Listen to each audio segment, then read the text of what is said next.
নমস্কার, welcome to দেবশ্রীজ travel diary. আপনারা জানেন আমরা অলরেডি FDCM কোলারাতে স্টে করছি। দুপুরের লাঞ্চ সেরে আমরা সকলে তৈরি হয়ে নিয়েছি আফটারনুন সাফারির জন্য। গন্তব্য কোর গেট, কোলারা।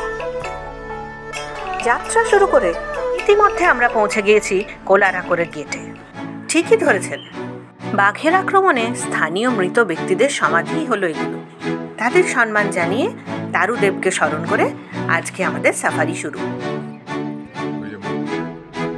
যেহেতু আমরা জানি পান্ডারপনির দিকটাতে এই মুহূর্তে ছোটি তারা বাঘিনী রয়েছে, অতএব কাল বিলম্ব না করে আমরা সরাসরি চলে যাব সেই দিকটাতেই। ইতিমধ্যেই আপনাদের বলেছি এই এলাকায় আছে বিস্তীর্ণ তৃণভূমি, তাই তৃণভোজীদের খাদ্যের কোনো অভাব নেই। যেদিকেই চোখ যাচ্ছে শুধু স্পটেড ডিয়ার আর ইন্ডিয়ান গড়। অচকিতে স্পটেড ডিয়ারের অ্যালার্ম কল, গগন বিদীর্ণ করা সচেতন বার্তা। এই এলাকাতে বাঘিনী আছে জানি, কিন্তু কোথায় আছে তাকে খুঁজে বার করা খড়ের গাদায় ছুঁচ খোঁজার সামিল। 5 মিনিটও হয়নি জায়গাটায় এসেছি, হঠাৎই জলাশয়ের অপর প্রান্তে দেখা গেল বাঘিনী ছোটি তারাকে। সময় দুপুর 3:30। পড়ন্ত রোদের আভা ঠিকরে বেরোচ্ছে। দ্য গোল্ডেন লেডি ছোটি তারার গা ছুঁয়ে। 2009 সালের জন্ম। শেষ জ্যৈষ্ঠের দুপুরের রক্তচক্ষু, তার সাথে বয়সের ভার কিছুটা হলেও কাবু করেছে ছোটি তারার মতন ধৈর্যশীলা বাঘিনীকে। একসময় অবশ্য এই বোল্ড টাইগ্রেসকে রেডিও কলার করানো হয়েছিল তার গতিবিধির ওপর নজর রাখার জন্য। আরেকটি আশ্চর্য ঘটনার কথা বলি আপনাদের। একবার নাকি কোনো এক অজানা পুরুষ বাঘ আক্রমণ করে ছোটি তারার এই এলাকাতে। ভয়ে তার শাবক লুকিয়ে পড়ে অন্য কোথাও, ফলে মায়ের কাছ থেকে হারিয়ে যায়। কিছুদিন বাদে ছোটি তারারই আরেক মেয়ে বিজলি তার হারানো ভাইকে খুঁজে বার করে। একরকম দত্তক নেয় তার ভাইকে, লালন পালন করে তারই শাবকের সঙ্গে একসঙ্গে। আসলে তারা মামা ভাগ্নে হলেও আচারে ব্যবহারে তারা আপন সহোদরের মতোই। এই ঘটনায় কোনো রকম আপত্তি তো ছিলই না বিজলির। এমনকি ছোটি তারাও এই নিয়ে কোনো সংঘাতে যায়নি তার মেয়ে বিজলির সাথে। ফলে মামা আর ভাগ্নে একসঙ্গে থাকতে শুরু করে। তাই তাদের এই জুটির নাম হয়েছে মামা ভাঞ্জা জুটি। বাঘেরা যেরকম এলাকা সচেতন, এই ঘটনা সত্যি এক নজির সৃষ্টি করেছে ব্যাঘ্রকুলের ইতিহাসে। ছোটি তারার এলাকার পাশের এলাকাতেই এদের বসবাস। গ্রীষ্মের দাবদাহে আকণ্ঠ জলপান করেও যেন ক্লান্তি মিটছে না। এদিকে শাবকেরা রয়েছে হ্রদের ওই প্রান্তে। তারা রয়েছে বলেই বাঘিনী একটু বেশি সতর্ক। নিজের ছায়া দেখেও কখনো কখনো বিভ্রান্ত হচ্ছে। বোধহয় ভাবছে অন্য কোনো বাঘ বা বাঘিনী এসে তার শাবকদের মেরে তার এলাকা দখল না করে নেয়। আশপাশটা দেখে খানিক নিশ্চিন্ত হয়ে গাছের ছায়ায় গিয়ে বিশ্রাম করার পালা। পান্ডারপানি লেকে পান্না সবুজ টলটলে জল। গভীরতা অবশ্য খুব একটা বেশি হবে না। শাবকরা এখন একটু বড় হয়েছে, মায়ের তত্ত্বাবধানে তারাও এখন হ্রদ এপার ওপার করতে পারে।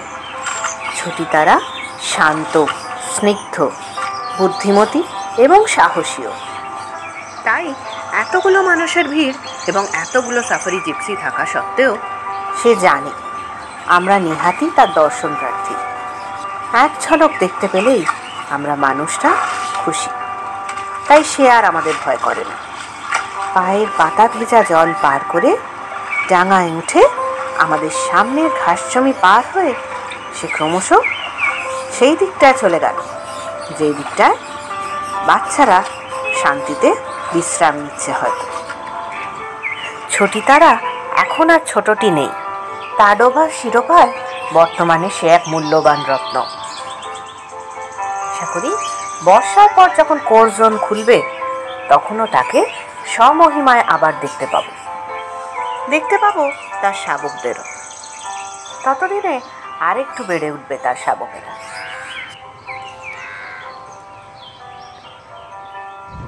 और एक गेट आएगा ना, पुराना गेट है सर वो वाला। अच्छा अच्छा, ये यहाँ पे गेट नहीं था। अच्छा अच्छा। তাডোবা কোর অঞ্চল 625 বর্গ কিলোমিটার পর্যন্ত বিস্তৃত। তারই 20% পর্যটকদের জন্য। যে রাস্তাটা মোহারলির দিকে যায়, আজ আমরা সেই দিকটাতেই যাব। উলারা থেকে মোহারলির দিকে যেতে গেলে এখানে দাঁড়িয়েই পারমিট নিতে হয়। আরেকটু আগে এগোলেই দুপাশের সবুজের মাঝখান দিয়ে পিচ ঢালা ঝকঝকে রাস্তা। তবে দুপুরের মধ্যে 40-এর উষ্ণতায় জঙ্গল থেকে সব প্রাণ, সব চঞ্চলতা হঠাৎ করেই বাষ্প হয়ে উঠে গিয়েছে। রাস্তার দুপাশে কমলা হলুদ সাদা পাথরের ছড়াছড়ি। রেয়ার জিনিস, বার্কিং ডিয়ার। অতএব দাঁড়িয়ে পড়তেই হলো।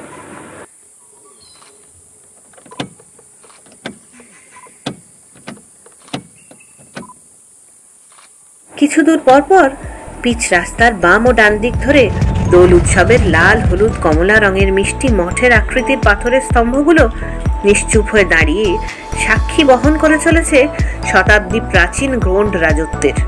সাংকেতিক আদান প্রদানের জন্যই মূলত এগুলি ব্যবহার করা হতো। নাম্বার হরিণ তাডোবায় অগন্তি। আর না দাঁড়িয়ে এগিয়ে চললাম তেলিয়া আর জামুনঝোড়ার দিকটায়। জলাশয়ের পাশে পৌঁছতেই দেখি 10-12টা জিপসি হাজির সেখানে। একটু এগোতেই আর বুঝতে বাকি রইল না, এতক্ষণ বিশ্রাম নিচ্ছিল তেলিয়ার প্রাক্তন রানী বাঘিনী সোনাম। সে মুহূর্তে ছবি তুলবো না দেখবো বুঝতেই পারছিলাম না। ঝলক আমাদের দিকে তাকিয়ে নিয়ে আমাদের জিপসির সামনে দিয়ে বেরিয়ে হাঁটতে লাগলো আমাদের জিপসির আগে আগে।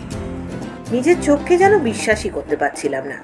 অ্যানিমাল প্ল্যানেটের the tiger sisters of Telia tigress Sonam আমাদের সামনে দিয়ে অবলীলায় হেঁটে চলেছে। আসলে তেলিয়া লেকই এর খাস মুলুক। লারা, মোনা আর গীতা 3 বোনের সঙ্গে যুদ্ধে জিতে এই সোনামই দখল করে নেয় তার প্রিয় এই জায়গাটি। বাঘেদের ক্ষেত্রে এলাকা দখলের লড়াই বড়ই নৃশংস। বর্তমানে জানা গেল টাইগ্রেস কলারওয়ালি তার থেকে ছিনিয়ে নিয়েছে তার প্রিয় জায়গা। তবে দম্বার পাত্রী নয় সোনাম। কলারওয়ালি বাঘিনীর প্রতি সাবধানতার সংকেত বার্তা স্বরূপ স্প্রে মার্কিং করতে করতে এগিয়ে চলল সোনাম। চোখে পড়ল বাঘিনীর গায়ে থাকা তার ক্ষত চিহ্নের দাগ। আমাদের সামনে অন্তত 10-12টা গাড়ি। তাই এগোনোর কোনো রকম পথ না পেয়ে আমরা ফিরে গেলাম সেই জলাশয়টারই পাশে। সেখানে আবার বসেছিল সোনাম বাঘিনীর অপূর্ণবয়স্ক শাবকটি। ও বোধহয় আমাদের দেখে রীতিমতো অবাক হয়েছে। বেশ খানিকক্ষণ আমাদের এবং আমাদের ক্যামেরাগুলির দিকে তাকিয়ে থেকে পরে ঢুকে গেল ঝোপের মধ্যে। আসলে মানুষ কিংবা প্রাণী, শৈশবে মা ছাড়া সবাই অসহায়। আমরাও স্থির করলাম এগিয়ে যাব পিচ মোড়া রাস্তাটার দিকে। আবার অনুসরণ করব টাইগ্রেস সোনামকে।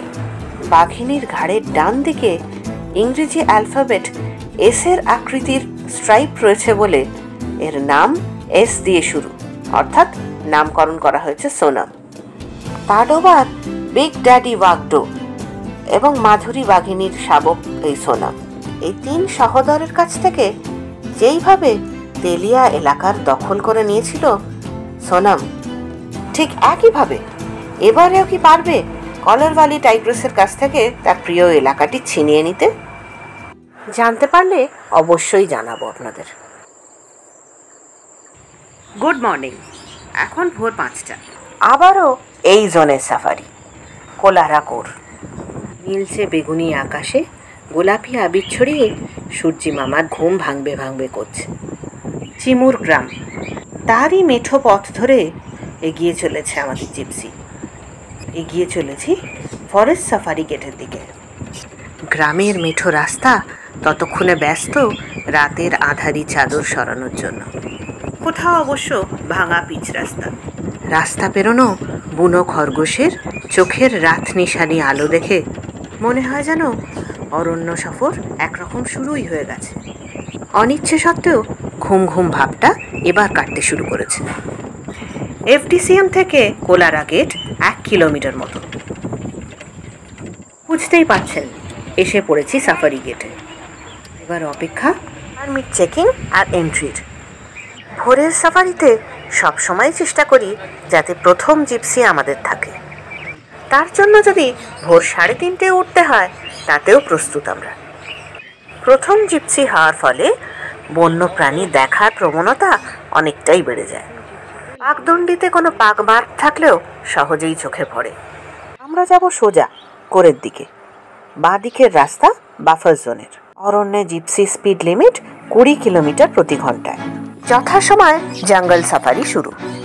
জানেন কি 650 কেজি থেকে শুরু করে 150 কেজি পর্যন্ত ওজন হয় এই তৃণভোজী প্রাণীটির।